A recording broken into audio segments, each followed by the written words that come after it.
Shalom, మీకు ఉదయకాల శుభములు. అనుదిన వాక్య ధ్యానం డైలీ బ్రెత్కు మీకు స్వాగతం. Praise the lord.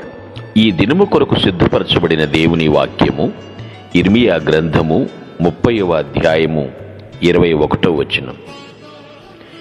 వారిలో పుట్టినవాడు వారికి రాజుగా ఉండును, వారి మధ్యను పుట్టినవాడొకడు వారి నేలును. నా సమీపమునకు వచ్చుటకు ధైర్యము తెచ్చుకునివాడెవడు? నా సన్నిధికి వచ్చునట్లుగా నేను వానిని చేరదీసెదను. ఇదే యెహోవా వాక్కు. ప్రభునందు ప్రియులరా, ముందుగా మీకు హృదయపూర్వక వందనములు తెలియచేస్తూ ఉన్నాను. కన్నీటి ప్రవక్తగా పేరుగాంచిన ఇర్మియా ద్వారా దేవుడు ఇజ్రాయేలు యొక్క చరిత్రను వ్రాయిస్తూ ఉన్నాడు. జరిగిన సంఘటనలన్నీ ఇవన్నీ కూడా ఇవేమీ కట్టుకథలు కానే కావు. ఇజ్రాయేలీలను చెర నుండి దేవుడు తీసుకుని రావడం గురించి మనం చదువుకున్నాం. ఎందుకు చెరకు వెళ్ళారు? దేవునికి ఇష్టం లేని పాపభూయిష్టమైనటువంటి కార్యాలు చేశారు కాబట్టి మరలా తిరిగి దేవుడు వారిని చెర నుండి తీసుకుని వస్తున్నాడు. మనిషికి బుద్ధి వచ్చేంత వరకు కూడా దేవుడు వేచి ఉంటాడు. పశ్చాత్తాప పడిన తర్వాత, ఎందుకంటే పశ్చాత్తాపానికి మించిన ప్రాయశ్చిత్తం లేదు కాబట్టి వారిని మరలా చెర నుండి తీసుకుని రావడం చూస్తున్నాం. వారిలో పుట్టినవాడు వారికి రాజుగా ఉండును, వారి మధ్యను పుట్టినవాడొకడు వారిని ఏలును. ఈ విషయాన్ని గ్రహించాలి. పుట్టడం అనేక మంది జన్మిస్తున్నారండి.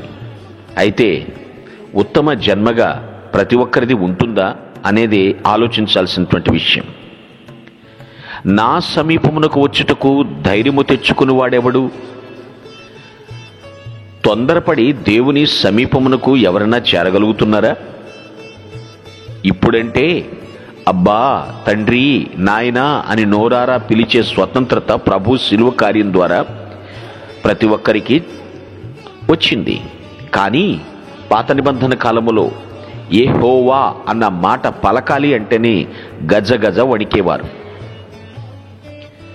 తలార బావి దగ్గర స్నానం చేసి వణికిపోతూ ఆ మాట పలికేవారు. ఎందుకంటే ఏమాత్రం అపవిత్రంగా ఉన్నా చనిపోతారేమోనన్న భయం. గ్రహించండి, దేవుడు చంపేవాడు కాదండి, బ్రతికించేవాడు. నా సమీపమునకు వచ్చునట్లుగా ధైర్యం ఎవరు చేస్తారు? దేవుని దగ్గరకు ఎందుకు మనము వెళ్ళలేము ధైర్యంగా? కొందరు ఎందుకు ధైర్యంగా వెళుతున్నారని మనం ఆలోచిస్తాం. ఒక విషయం గ్రహించండి, దేవుని సన్నిధికి చేరటం, ఆయన్ని సమీపించటం, ఇవన్నీ ఆయన తీసుకెళ్తేనే తప్ప మనం చేయలేం. మనంతట మనం చేయలేమండి. దేవుడే దగ్గరకు చేరుస్తాను అంటున్నాడు. దేవుని దగ్గరకు వాస్తవంగా ఎంతమంది వస్తారో వారందరి విషయంలో కూడా ఇది నిజం. ఏమి నిజం? దేవుని తోడు లేకుండా పాపులైన మనుష్యులకు క్రీస్తు మాటలు ఏమాత్రం అర్థం కావు. దేవుని తోడు లేకుండా దేవునిపై నమ్మకం కలగదు. అంతేకాదు, దేవుని సమీపమునకు రావడం అసాధ్యం. చాలామంది జవాబుదారులుగా ఉన్నారు, చాలామంది దోషులుగా ఉన్నారండి. కొంతమంది శిక్షావిధికి కూడా గురైపోయారు. గ్రహించండి, దేవుని తోడు లేకుండా ఎక్కడికన్నా వెళ్ళగలమా? ఆయన్ని సమీపించగలమా? ఆ ధైర్యం చేస్తామా? ఆయన సన్నిధిలో గడపగలమా? అబ్బా, నేను మంచి నక్షత్రంలో పుట్టానండి, నా పుట్టుక భేష్ అన్నారండి చాలామంది. నాకు ఎక్కడెక్కడో పుట్టుమచ్చలున్నాయండి, అదృష్టవంతులమండి మేము, కాబట్టి నేను డైరెక్ట్గా వెళ్ళిపోయి యేసు పాదాల మీద పడిపోతానండి.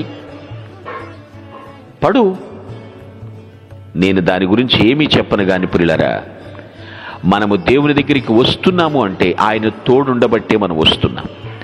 తండ్రి ఆకర్షిస్తేనే మనము ప్రభు దగ్గరికి చేరుతూ ఉన్నాం. ఆయన తోడు లేకుండా ఏ పని చేయలేం. ప్రభువే మనల్ని తీసుకుని వస్తాడు. ఇశ్రాయేలు ప్రజలను చెరకు పంపించాడు, మరలా చెర నుండి విడిపించి చేరదీస్తున్నాడు. ఇది దేవునికే సాధ్యం. కొంతమంది అంగబలం ఉంది, అండబలం ఉంది, మాకేంటి, ఊ అంటే 100 మంది వస్తారు, ఆ అంటే 60 మంది వస్తారని డబ్బాలు కొట్టొచ్చు. ప్రియులారా, ప్రభు తోడు మనకెప్పుడు అవసరం. ఆయన ఉంటేనే ధైర్యంగా వెళ్ళగలుగుతాం ఎక్కడికైనప్పటికీ కూడా. చిన్నపిల్లలు చూడండి, ఆ తండ్రి చెయ్యి పట్టుకున్నప్పుడు ఎంత భయంకరమైనటువంటి ప్రాంతానికి వెళ్తున్నప్పటికీ నా తండ్రి నాతో ఉన్నాడు అన్న ధైర్యం. ఆయనకి సమీపంగా చేరగలమా? ఆయన సార్వభౌముడు. ఆయన సన్నిధిని నివసించడానికి ఇష్టపడాలి. ప్రభు ఒక మాట అన్నాడు, నేను చేరదీసేదను అంటున్నాడు. మనవి కృంగిపోయిన జీవితాలండి, పడిపోయిన జీవితాలండి. ఉద్ధరించువాడు ఆయన, నిలబెట్టువాడు ఆయన. ప్రభు పరామర్శించడం మాత్రమే కాదండి, పట్టించుకునేవాడు కూడా. యుగ సమాప్తి వరకు సదాకాలం మీతో కూడా ఉన్నానని వాగ్దానం చేసిన దేవుడు నమ్మదగినవాడు. ఆ నమ్మకంతోనే మనం ఆయన చేయి గట్టిగా పట్టుకోవాలి. ప్రభువా, దయచేసి మీరు నన్ను విడిచిపెట్టొద్దు అని చెప్పాలి. ఆయనే మన అండా దండ, కొండ కోట. ప్రభుని స్తుతిస్తూ ప్రభు పాదములకు మ్రొక్కుదుముగాక. ఆమేన్. మీ కొరకు ప్రార్థించుటకు మేమెల్లప్పుడూ సిద్ధం. Praise the lord. ప్రభు నామమున మీ అందరికీ వందనములు.